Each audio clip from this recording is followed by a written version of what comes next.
Welcome to Hassle-Free RE, the show where we share tips, tricks, and stories from the short-term rental industry and business alike. Hosted by Dave Minapace and Will Van Wickler. They'll help you navigate the exciting and ever-evolving world of short-term rentals. Whether you're a seasoned host or just starting out, they've got something just for you. In each episode, they'll bring you insider insights, expert advice, and real-life stories from hosts and industry professionals who have been through it all. They'll cover everything from maximizing your rental income and profits to creating unforgettable guest experiences and handling unexpected day-to-day challenges with ease. Are you ready to discover the secrets to running a successful short-term rental business without the hassle? Then let's get started. This is Hassle-Free RE.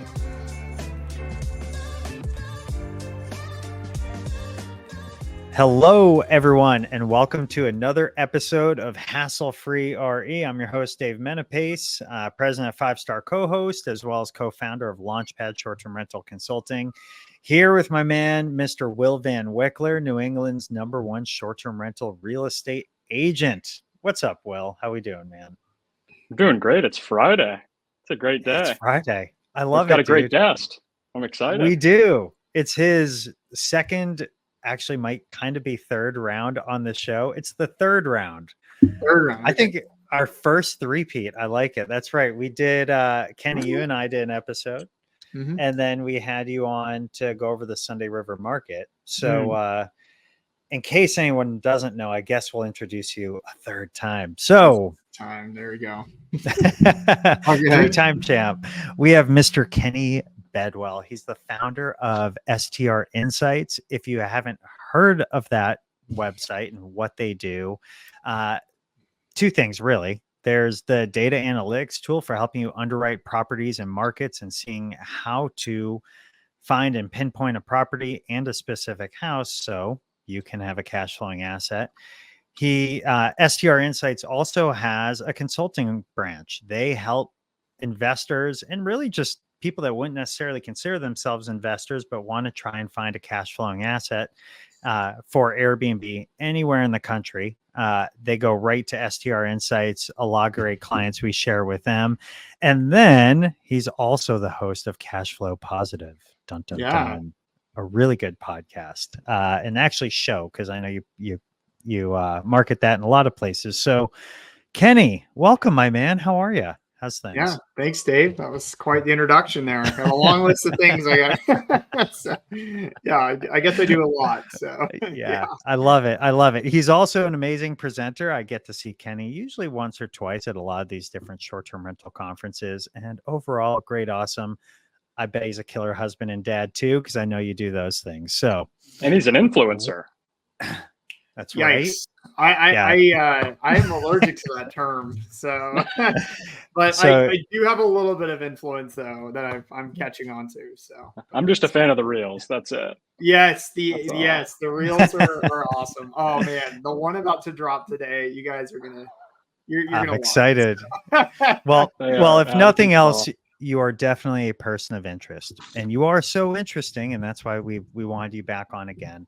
You know, there's two topics we really want to cover today, and I'm excited about them. The first, just so the guests here and whatnot get them prepared.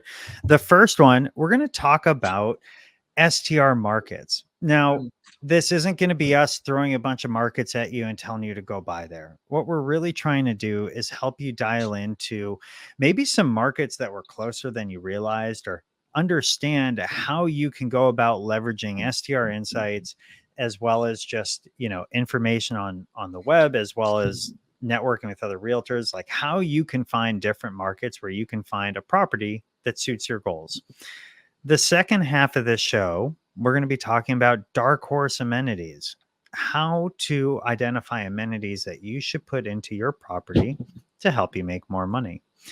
So with that, Kenny, somebody approaches you and they're like, hey, I really want to find a property. Maybe their goal is to cash flow. Maybe their goal is to use it a lot and offset their expenses.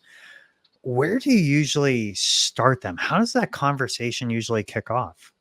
Yeah. so on the first calls together, people, it's really funny. I've gotten to a point where like by the end of the call, people are like, I feel like I just went through a therapy session. Been there. because it's a lot of like understanding their situation, why we're having this call to begin, like why are you wanting a property, and the answer, like if you're saying to yourself, oh well, I'm investing in real estate to make money, everyone's doing that. That's not really a reason why. You know what I mean? Like that. I mean, yes, we make money from investing in real estate, and that's pretty much why we do it. We don't just do it to like house people for the goodness of our hearts, right? Like we're incentivized, right? Like I'm not saying we're not good people, but we're doing it for a reason. Usually it's with money. But why is that money important to you? What is that providing you? And for a lot of people, it's providing financial freedom. And so it's helping people understand like that driven why behind why they're actually investing in real estate, that helps them actually determine their goals. And that's really where we sit first. So we go like, okay, great. Why are you doing this? What are you trying to achieve from this? Because with short-term rentals, Dave, as we know, it's work, right? And if you don't have that goal, that intention behind it, it's super hard to stay motivated and excel in this industry.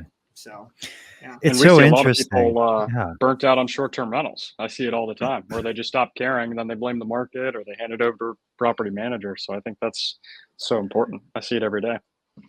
Yeah. Yep. It's really interesting. In my line of work, we have the consulting business and the co-hosting business. It's funny. It opens up, the discussion always opens up the exact same way. And I know for Will, if somebody wants, especially if they're like, hey, this house isn't working, I want you to sell it. I know you're always asking them, well, how far off from your goals are you? Like, where are we at here? It's really interesting.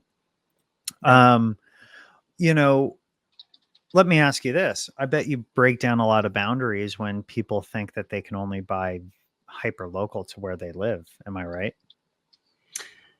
Yeah, I think one of the biggest limiting mindsets people have is that they can only operate within driving distance to themselves. Or, it's usually the driving distance one. So like, I get all the time, like, well, if something goes wrong, I need to be able to go handle it. And I'm like, let's assume they're a doctor, somebody with something going on, like let's say a doctor. I was like, so like, if you're in the middle of surgery and something's going wrong with a property 3 hours away, like, what are you going to do? And they're like, well, I'd have to wait till I was finished and then I'd have to drive there. And you're like the reality is, I'm like, that's not going to make any sense for you. You're going to have to find someone local. So whether it's 3 hours away or 6 hours away or 15 hours away, you have to have the right teams in place. And so explaining that, like, really, that's not the major hurdle to get over, because you're going to have to do that anywhere, have the right teams, or you're going to take all your time and suck it into that property and self-manage. I find that I spend more time on the properties that are local to me within 20 minutes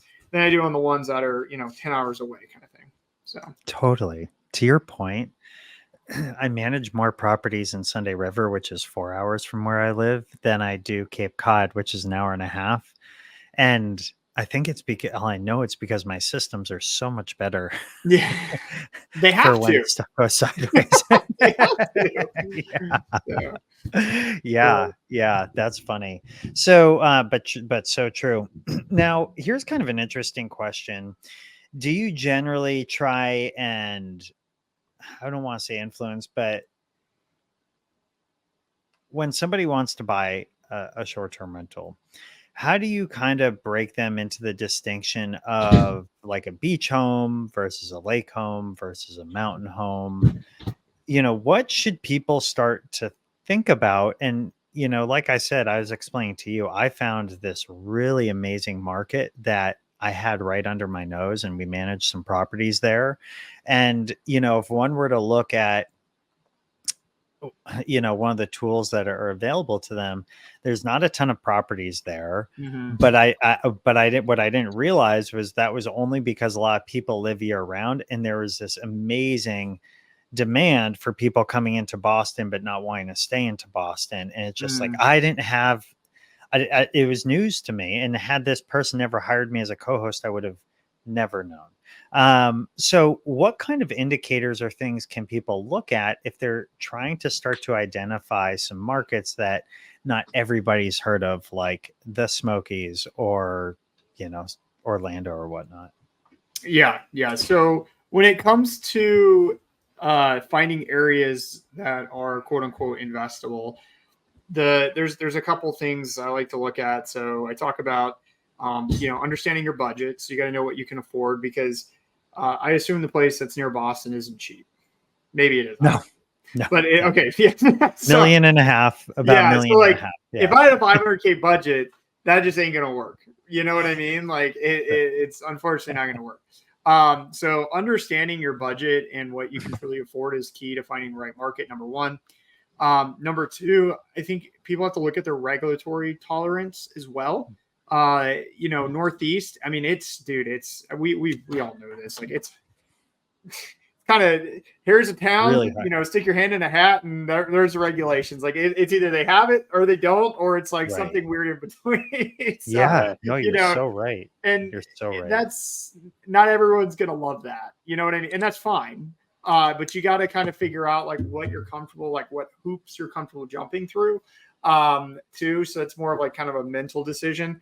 But here's the biggest thing for me in finding new markets, because you're literally trying to find places that you've maybe never heard of before, or stuff around you that might make sense.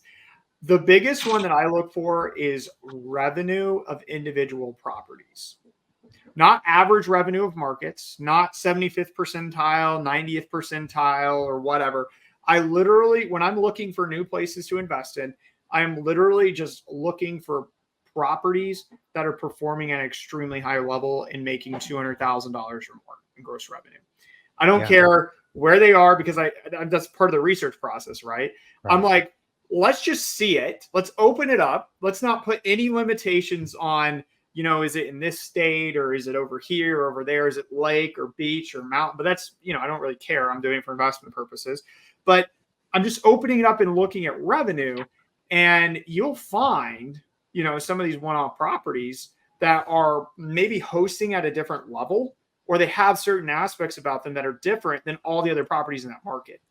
And I have found pockets in places all around the country where there's these properties that are making, like 2 or 3 that are making $200,000 or more, and the rest are all doing like 50, and you're like, okay, well, like what's going on here? And that's that exploration process, right? That's that. Okay, let's answer the why and start studying this market. Why are people going here? Why are these properties different? What are they offering than everybody else? And it's just kind of problem solving, right? It's fun. Totally. And then you call an agent there, you start getting, okay, well, yeah, I see the numbers. Like explain to me the experience side. Why are people actually going there? Why would someone want to buy a house there, and so on? So you're not going to like the top lists to find the market, right? No, hell no, because that's what everybody else is doing. My favorite is one of those top lists. I mean, has towns with regulation in it. They don't even allow short-term rental. Yeah. Well, what's really funny is I had a client today send me she texted me. She sent me a picture of, one of the data providers, he who shall not be named. No, just kidding. They have a list of like the top national parks like to invest in. And I'm like, I pull up my list that I had out from like 2023. And I was like, here they are, and it's like, we've been there, done that. You know what I mean? Like, right. So while they're 2 years behind, we're playing chess, not checkers kind of thing. We're not chasing where everybody else is going. We're trying to find new areas. And guys, I mean, there's over 12,000 markets in the United States. 12,000. Like that's insane. Like there is the revenue to be generated anywhere. You just gotta you gotta know where, you gotta understand and research and get that comfort level. So that's amazing. On top of that, our second part of the discussion, when we start talking about some amenities and whatnot, to your point, literally in this town south of Boston, 2 of the 5 properties. So we only do beachfront properties in that market. There's maybe like 50-ish rentals total in that town. And only about 5 of them have hot tubs, and we're 2 of those houses. And our houses make 50 to 100K more than the neighbors. Yeah. And the other piece of that is always they're like a 4 or 5 bedroom. But all of the other properties just do 7-day, Saturday to Saturday from beginning of May through end of September. And then they literally think there's no demand outside that. So they turn off their calendars altogether. Like they're like, whew, great season, 65K. We nailed it. Yeah. They're like, we've paid, the house payments made, utilities are covered. We're good to go, And the biggest issue I see is a 5-bedroom home will just have 4 queen beds and 1 bedroom that's an office. So they're sleeping 7 or 8 people, where in that market, you don't have occupancy restrictions. That a 4-bedroom should sleep 10 people and a 5-bedroom should sleep 12. That's the sweet spot in that market. And that's an opportunity. That's it's an easy ask right there. It's an easy ask. And you do that with your hot tub and you're right on the ocean and you're only 20 to 30 minutes from Boston. We crank some of those houses that are beachfront. I hate to say it, they make more in February than my 5 bedrooms in Sunday River, only because they'll do 25K in February, and you have Crazy. never known that. It's crazy. Yeah. And then you get months in April, for example, you have the Boston Marathon. And then April seems to be when a lot of people are touring colleges from around the world. Mm-hmm. And so those are in that market. You don't really need to allow dogs like you do in other markets because so many people are actually flying in. So it's just fascinating. And to your point, there's probably about 6-7 houses that are doing north of 150K, and all the others are right in that like 40 to 50K mark. And they got a mainly tubs there too. You can get a hot tub financed and be rocking and rolling like in any other mountain market in New England. So yeah, but that's not a market on a top list report, right? It's like, who the heck would it's not on any list? Made my whole life, I've never heard of it. Same with Acadia National Park. Like that's not something people know about, but it's through research and finding these markets that's, I think, is super, super interesting. Yeah, I mean, it's just like, okay, you found these properties, these one-off properties, and then you're like, okay, well, what's around there? And it's like, oh, there's a national park, there's a city nearby, they're on the beach, they're this or that, and then you're diving in and studying that data. And I mean, I don't know, like I do have access to data that other people don't have access to, but that doesn't make it necessarily easier to find things. It just means like I can dive in deeper when I do find things. So I actually search with the same tools that other people search with. I just have no more like, okay, let's look for these certain attributes or characteristics rather than just like, let's go where everybody's talking about. Totally. So I'm curious, through the intro process, before we jump into our subtopic, I think the biggest thing I see people struggle with is buy box criteria.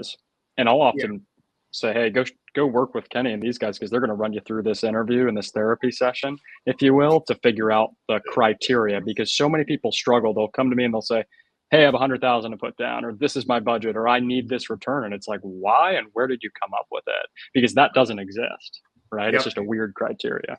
Well, yeah. And what's funny is depending on the client, some pay me for answers, some pay me to learn. So the ones that pay me to learn, they come to me and they say these have these crazy expectations. And I've learned that people don't really like learn by you just telling, even though they want you to tell them, like, is this possible? I get that all the time. Is this possible? Can I do this? Is this like a thing? And I'm like, look, sure. I mean, somebody's doing it somewhere. So, I mean, technically it's possible, but what's the likelihood of that happening? And they're like, okay, well, that's really what I want to know. And I'm like, great. This is how you find out. Go and look at this data in these markets and look for these key things, and then come back and tell me how easy that was. And always when we get back, they were like, that was super hard. Like I found like 1 or 2 places, across the entire country. Like, and I was like, yeah, because you have unrealistic expectations. And I'm like, you found that out on your own. Congratulations. And so it's like, what's realistic now? And it's repeating the same process, but doing it in a way where they're understanding those characteristics that we're looking for. So, and not being sold a false dream. That's exactly. the biggest thing. Oh man, yeah, it's insane. I get go off. So yeah, there's a lot That's of for false the dreams out part there. 2 episode. Yeah, Yeah. part 2 episode. Yeah. Well, let's shift gears a little bit. As a little preface, as a co-host, it's amazing how many times it happens a lot. Somebody buys a house with Will. They see like the revenue that they're projecting, and they're like, cool, I have this 80K that I want to use for the furnishings and reno. And it's happened to me. They get about 40K in, and all of a sudden they're like, no, we're going to hold that and we'll do it in the future. We'll do it. And then the house never performs the way they want it to. And it's just, you're always playing from behind. What is your suggestion to somebody who wants to jump in and do this? Like, have you ever, these days, do you see it working out where they can like add on amenities, or at least like to walk like me a through long-term that, 'cause, rental? Do the roof you this know. year and then the driveway next year. Doesn't work that way. Yeah. I mean, look. So the way to like people get so emotional in not really the decision making process, but when they go to buy the home, and then when they're going to furnish the property and like the costs and things. I mean, it's a lot. I mean, emotionally, it's exhausting, and there's a lot of stuff going on, and I understand that. But the problem is you have to lay out, like Will, you mentioned the buy boxes. So like what is successful in these markets? So I'm looking at properties that are making, we'll call it $200K, $200,000. What attributes do they have? Do they have the hot tub, the saunas? Like they do. Let's save that for, now. They have those things, right? They have all those attributes.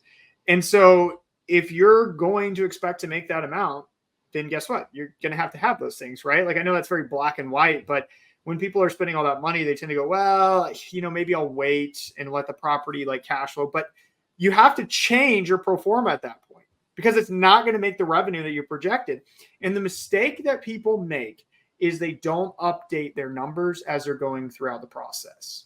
Meaning like I projected expenses at X and I projected revenue at Y, and that's what it's going to be. And then they're shocked when any of those things have changed. And it's like you have to be updating those things as you go along. And if you decide not to add particular things, that can impact your revenue. You have to go all the way back and reevaluate. And people don't do that. They're too emotional at that stage. So it's important to remain logical as best as we can, and update numbers. And if we decide not to do certain things, we know that's going to have a negative impact, right? So having a plan is the key ingredient, the secret ingredient. Yeah. I do say. To life. Exactly. There we go. We figured, boom. We are good. If you wanted the secret, there it is. Oh man. Mic drop, episode over. We're done. Just ask Kenny, book a call with him. He'll figure it all out. There we go. Oh, I love it. Now, one of the things, like a very common way that at least I start my research on, was it going to cost to get this house up and running, and what should I put in this house or on the grounds as amenities? Of course, I'm going through the Airbnb amenity list, right? And I'm starting to see what other houses have them. Hot tubs, saunas, things like that. One thing that can be really challenging for people, I think, when they're like, I got 10 grand. I want to put some money into the house. What can I do? I got all those things, or maybe I don't have those things. I've always tried to coach people on, sometimes you got to take a chance. You're not necessarily going to be able to say, okay, this $10,000 sauna is going to bring me an extra 15K a year. It's paid back in 2 years. I'm good. Like, it's not as easy to do that, in my opinion, in the short-term rental space, but you do want to build interest in your property. And just because it's not a checkbox on Airbnb doesn't mean it's not a sound investment for your property, depending on the guest avatar. And I think a lot of people get tripped up. Like, if they can't see a really sound ROI and numbers on something, they get scared to make the investment. And then once again, the home is right back where it started. So I call these Darkhorse amenities. In New England, I call that like a really, really cool swing set that the kids are going to geek out over the whole time that they're there. But how can somebody go about identifying different things to potentially put in their property? You know, this used to be like wallpaper and good furnishings. Now, like that's obvious, right? But how can somebody identify that and have the confidence to execute on adding some of these more unique amenities, but could really help their home stand out? Okay. I love that question. I'm going to give a really long answer. So I love it. I'm going to break it into 2 parts. So cool. Part 1, let's talk about guest booking fatigue. All right. This is going to be a new concept that I think we're going to see more and more and maybe eventually get more talked about. So I personally felt this too. When I go into Airbnb and I type in any market, okay, so let's say Newry, Sunday River, especially with some of the new builds recently, I mean, the properties are all really, really nice. They're new builds, views of Sunday River, whatever, they're all close to it. And there's just so many different options. And you're like, I don't know you get overwhelmed with the options. And as a guest who's looking to book, all right, I felt this too. And what's interesting how I kind of discovered this topic was I was talking to other people who were booking on Airbnb too. And they're like, can I let you in on a secret? Like, I don't even stay in Airbnbs anymore. And I'm like, whoa, what? You know, oh, you're like a host. Like, you're like a talking head in the industry. Like, what? And they're like, yeah, we don't do it because we just like, he's like, I don't have time to go out and stay at these places or like figure out which is going to be the right Airbnb for me when I can just, there's a Marriott. Okay, I know what I'm going to get. You know? Yeah. And the problem is it's true. Like you go in the Smokies and this Orlando, especially, or Broken Bow or Blue Ridge, like all the houses literally look the same. They have the same things, the same stuff, but you know, you're not going to get the same experience. So it's kind of like a crapshoot. And so we have to, as hosts, we have to have something that makes our property look a little bit different. Right now, it could be the new build with the views and the proximity to Sunday River and all this great stuff. But we have to have that one thing that highlights, that makes someone go, hold up, this speaks to me. And this stands out from everything else that I'm seeing. Right. It's like the X factor. Exactly. And that's what the investment needs to go into. And it doesn't need to be a $30, $50, $100,000 investment. It could be as little as $10,000 or $5,000. So, I mean, like jump straight into it. Lighting is a big one, right? Not just like, have your lights on when you take pictures, but like the game room, the neon lights, the outdoor lights, like all these different things to do to help you like get to that point that stand out with that X factor. Thank you, Will. But if you're wondering, because most of us aren't creative, give a quick example of this. A lot of people talk about now the Burger King method, which is, I don't know if you guys heard of that before? Okay. No. So because I listen to the podcast. That's why. Yeah. Oh, yeah. There we go. Listen to the podcast. There we go. So for those of you who haven't heard it, Dave. No. Whoops. I got catch up. You missed that episode. Sorry. Yeah. Basically, McDonald's spends millions of dollars on marketing, knowing the right places to, set up a restaurant. Burger King, they don't spend millions of dollars. They wait till McDonald's puts their location and they put their location across the street, right? However, so the moral of the story with short-term rentals is basically like go and copy what successful people are doing. Look at the top properties and go and get their amenities. However, if it can be copied, you can be copied too, which brings the average down. Right? We don't want to be the average. So I talk about building moats, meaning things that separate us from everybody else. So although we should learn and take from the other properties, meaning like, they have hot tubs, I should probably have a hot tub too. Not like, a hole in the ground with a hose in it. And that's different. No. That's not what I'm talking about. Like go get a hot tub, but you need an X factor. So if we take Burger King, for example, yes, they do that to McDonald's, but in 2019, they released, I sent an email about this. So if anybody read this, that's cool. But you guys heard of the Impossible Whopper? I have not. Saw it on the news, social media. I'm 0 for 2. I'm 0 for 2. So all I do is work on making my house's money. So the Impossible Whopper is a plant-based burger that is supposed to taste exactly like a meat-based Whopper. right? So they literally like, Okay. but I mean, I kind of laugh at it because I'm like, they're cooking it on the same grill, so of course it's going to taste the same, right? Some cross contamination. right. But Burger King launched this in 2019, and they created this like whole marketing campaign and like curiosity, like, oh, it's the same, and all these people like shocked that they were eating something plant-based and not meat, and their sales skyrocketed while everybody else in the fast food industry sales dipped down negative year over year. Kidding. And the Impossible Whopper exists today. Like, you can go to Burger King and get one today. And it's pretty close. It's a little different, but yeah, it's pretty close. But they found something unique, their X factor, and leaned into that. And they made more money when other people weren't. McDonald's, all the fast food industry was down.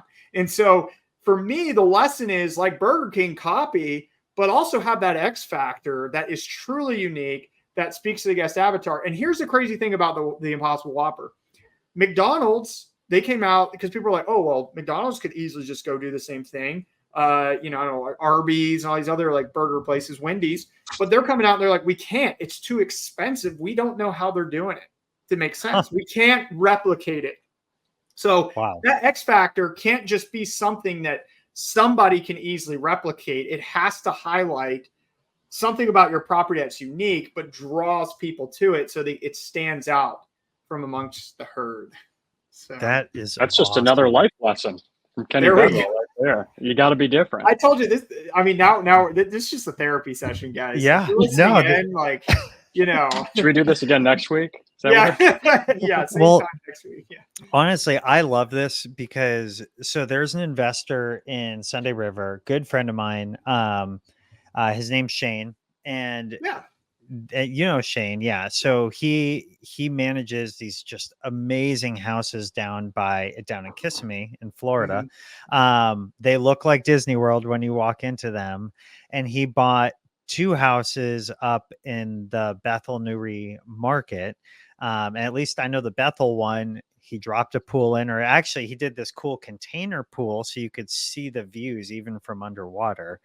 And you walk in and he brought up his crew from Florida. I think it's a 5 or 6 bedroom. I mean, it's neat. It looks like a forest, literally, with like leaves coming from the ceiling when you walk into one of the rooms. It's super, super cool. And he's going to annihilate it. Like, Sunday River's never seen anything like that. And it's still not as expensive as what you might have to do in the Smokies, where there's just so many properties, right? That dude is going to hit every number he ever wanted to in his pro forma. And I'm really confident about that. And, you know, that is going to be turned into a gold standard, in my opinion, in that market of how you stick out and how you have sort of like your one thing. In his case, it's design, you know, so I'm super excited for him. Yeah. And what I'll say is, like, that doesn't mean it's more competitive or like getting saturated, in my opinion. He's just doing stuff that's hard. And it's so hard and challenging that nobody else is going to do it. And I was pretty involved in that project. It's not even like this stuff was expensive. I'm like, it was just, you know, technical and part of a challenge. But that's the X factor, right? It's like doing stuff nobody else wants to do. That's totally figuring out it's a puzzle. And I made the comparison. I did like a workshop today, and I made the comparison. I was thinking about this the other day, and I was like, you know, with STR Insights, when I got started in that and got some people, you know, mentoring me and like advice from like tech startups and things, they're like, the name of the game is innovation, because somebody's going to come along and they're just going to replicate what you have every 6 months or a year or whatever. Hence, you know, the one company coming out with a top markets report with the same markets that I had 2 years ago. It's going to happen. It's expected. Expect that. Yeah. Because it's just how people, oh, wow, this is really popular. We're going to copy it. Right. So you always have to be thinking ahead, and you always have to be thinking like, what is something that like makes me different and innovative? You know, and it's not, we're not building software here, so don't get crazy with it. You know, like that kind of, but it's like truly the uniqueness factor to your property, but it doesn't need to be this like overwhelming, you know, like scream in your face, like I'm completely like off left base kind of thing, you know? Totally. And I think, you know, so how do you start identifying these things? You know, I always go back to, well, who's renting there? right? Yeah. Bingo. Up in Sunday River, Thing to do, it's yeah. almost always, I'd say it's 90% families and then 10% more groups of friends or bachelorette parties or weddings. But 90% of the time it's families. And families, I know for me, my son's 5, my daughter's almost 3. The most important thing to me is keeping them occupied because it makes my vacation that much more relaxing. Right. And so I'm always thinking about, and like my wife and I, when we're booking vacation, the first thing that comes to mind before what do we want? It's like, what would keep the kids occupied? Right. And the more cool things there are to keep the kids occupied, the longer I'm making that vacation, right? If we don't have those activities or different things, then it's more than likely going to be a 3 or 4 day stop. It's definitely not going to be a 7-day stop like you would in some of the other markets. And so I always urge people, look at the houses, take a look at the amenities that they're offering. What kind of games do they have? What do you notice that's missing almost everywhere? I go back to the really cool, like a really unique, cool, big outdoor swing set and fire pit and like cool areas to hang out. I don't see a whole lot of pickleballers, pilgrimaging up to Sunday River, but that might be more important in a beach market down south where it's warm and people are going there in the winter to escape the cold and things like that. So it's not taking everything that you've ever seen, but it's definitely having an understanding of who's going to the market and what their needs might be. And not always just doing something because you see it at every property, but taking it a few steps past that. Yeah. I love that. I think that's the number one. That's usually what I tell people is always look at the guest avatar who's coming there and how can you speak to them, add amenities that speak to them. Here's what I specifically do that people can replicate. So I go and let's say I'm looking in Sunday River, Bethel area ski market, and I'm thinking about adding something, whether I know about it or not. I go to similar ski markets that might be more popular around the Northeast, and I see what they have. Are there any properties that are really unique that stand out? Do they have that particular amenity I'm looking for? Or if I don't know what amenities I want to add, what do any of the properties there have a unique amenity that I can steal from that market and put it in my market? Because that's probably going to work. If you take that and you put that in that market and it's doing well already here, there's not a whole lot of difference in avatar, right. and I think that's the easiest thing for people to do. And taking an idea from Orlando and putting it in Newry, that's interesting.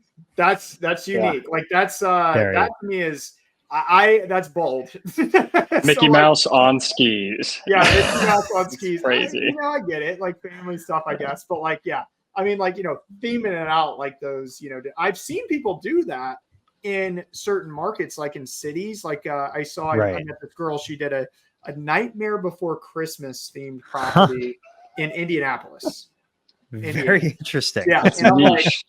I'm like, that's super niche. And she's like, Kenny, it's the weirdest thing. I like the only people that like to stay at my place are like kids, like birthday parties. And I'm like, well, yeah, you did Nightmare Before Christmas in Indianapolis. Like you missed the mark.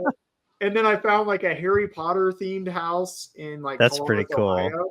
And it was cool, but it was like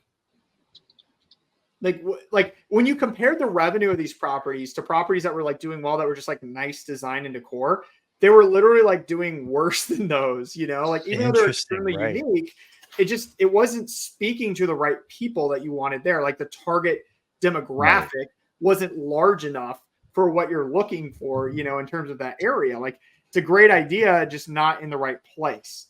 And so we have to, it's all about knowing our target audience and the size of it, kind of getting a feel for it, but looking at other markets and seeing what's worked there that are more established. Like if you go, for example, the Smokies, and you take an indoor cabin, which doesn't exist in North Carolina, but you put one in an indoor pool cabin, and you put that in North Carolina, it would just destroy everything there. Nothing there exists like that. And they're two separate markets. One is way behind the other one, and so many people are rushing to one over the other. It blows my mind, and it's like, do you not like, it's the same mountain. Like, Yeah.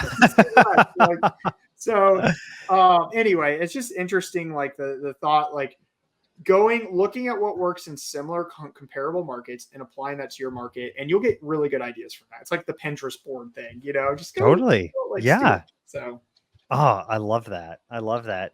Yeah, I think that's how we kind of landed on pools in Sunday River. And of course, that's 100% summer amenity, but the maybe 24 houses tops that have a pool, and that maybe it's Not closer to even. just 10 or 12. I think it's like 8 last I checked. Yeah. They always track like 50K more a year in revenue, and it's not bringing them the revenue in the winter. It's always in like the late spring through the early fall. And the you other make your money thing in the off season, and they see longer lengths of stay over those summer months because there's just another activity at the home for people to do. And so it becomes such a strong, buying a home. There was one, Will, you sold it. It was about $1 million for that house. Maybe a little bit. It was a little bit less, right off Grover Hill Road. And it already had the hot tub. It had a gorgeous pool with like a really nice patio around it, 4 or 5 bedroom house, a garage, like all the things. And it was funny that house even made it, like, I think it was about a week on the market. I couldn't even believe it lasted that long. People were questioning the location, being 15 minutes away, right? But the house was the amenity. And that's something I've looked at, even Western North Carolina, comparing Nashville, taking that stuff, saying, how can we do this in Newry, a market so much smaller? And the idea tracks, to Kenny's point, of like, there's not a ton of houses in Nashville with pools, but the ones who have them murder it, right? Yeah. So bring that here. Yeah. Totally. Yeah. There's ideas. I mean, there's even ideas from like Newry Bethel where people have some unique X factor that I'm like, hey, that would actually work over here.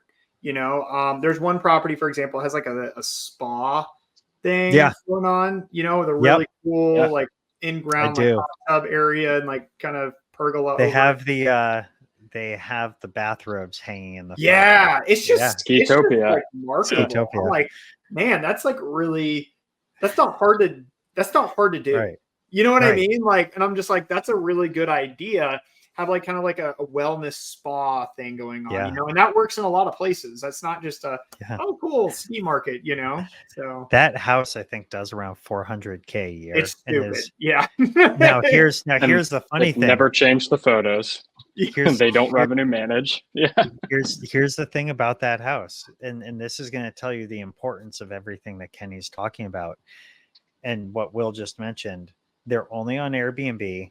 They don't use dynamic pricing, and they have no PMS or tech stack or anything. And we know this because we know the owner and she told us. So, and it's interesting. It is funny. Then like you start to marry all the cool strategy stuff that we teach about in the masterminds, and you don't even need to be in a mastermind to learn a tech stack and how to use it.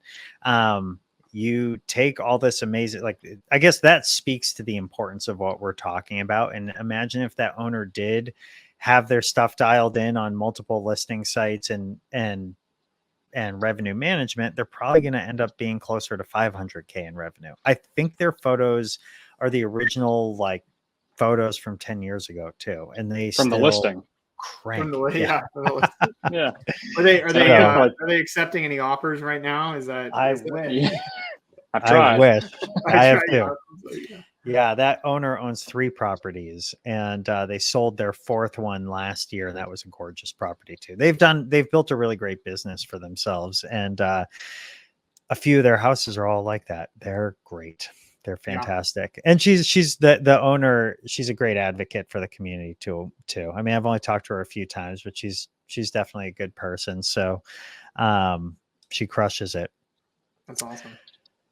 So with that, we're coming to the top of the hour. Kenny, how can people find you if they want to locate a property, work with your team? Like, what's the best way for them to get in touch? Yeah. So the best way to get in touch, I mean, strinsights.com. You can also email me. It is Ken. It's my formal name. So watch out. Kenneth.Bedwell, Bedwell at strinsights.com. Follow me on Instagram. So just so everybody knows, I do have a bet with a mortgage broker, Brenna Carls. So long story short, if I lose, so it's all about followers on Instagram.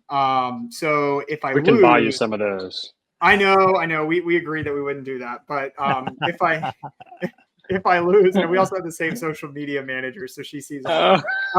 So it's a fair fight. It's basically a bet whoever gets the most followers. And if I lose, I have to sing karaoke publicly. And if she loses, she's gonna have to play the bagpipes publicly. So anyway, I don't want to lose. So please follow me on Instagram at Kenny_Bedwell. The content's really fun, like Will was saying. I got some good content, educational, humor. Also make fun of people too. So it's just all good around. I like it. I love it. So follow me on Instagram. And I'm the guy that's following both of you, so I have some hard choices to make now. Yeah, I know, right? Just give her a quick unfollow for about another 2 weeks, and then you can follow her back. And listen, if you don't have an Instagram account, create an Instagram account, and then just follow me, and that's it. Don't get off after that. That's all I need. So I follow one person. That's all you need. That's all you need. Kenny Bedwell. I love it. Please, but pretty please. Awesome. Well, Kenny, dude, thank you so much. Really appreciate you're always dropping knowledge. Our first three-peat guest, so that's pretty cool. Crown goes to you, my friend. And everyone be on the lookout. Feel free to like, follow, and subscribe. Hassle-free RE. We also have our live show Thursdays at 3, which this will play at. And with that, have a great weekend, everyone. Happy hosting. And that's a wrap for this episode of Hassle-Free RE. We hope you found today's tips and stories as inspiring and useful as I did. Remember, success in the short-term rental industry is all about learning, adapting, and staying one step ahead. If you enjoyed the show, please take a moment to leave us a review or comment on your favorite platform. Your feedback helps us improve and reach more listeners like you. Plus, we'd love to hear your thoughts and any topics you'd like us to cover in future episodes. Don't forget to subscribe so you never miss an episode. And follow us at Hassle-Free RE on social media for more tips and updates. Thanks for tuning in. And until next time, keep it hassle-free.